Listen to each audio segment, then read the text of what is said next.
Hello, in front of me I've got Clair Obscur. In this video I'll show you combat tutorial.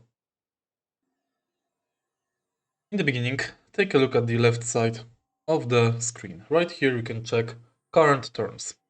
If you've got more than one character in your party, you can also see your party turns.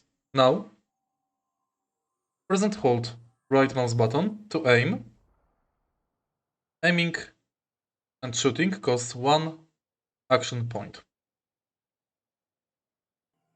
Now, let's aim for the weak point.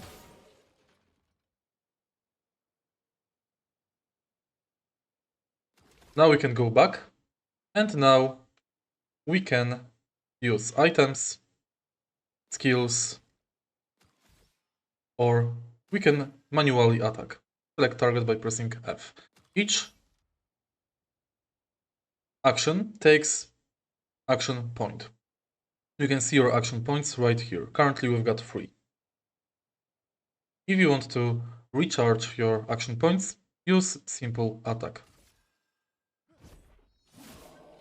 As you can see now, we've got 4 action points.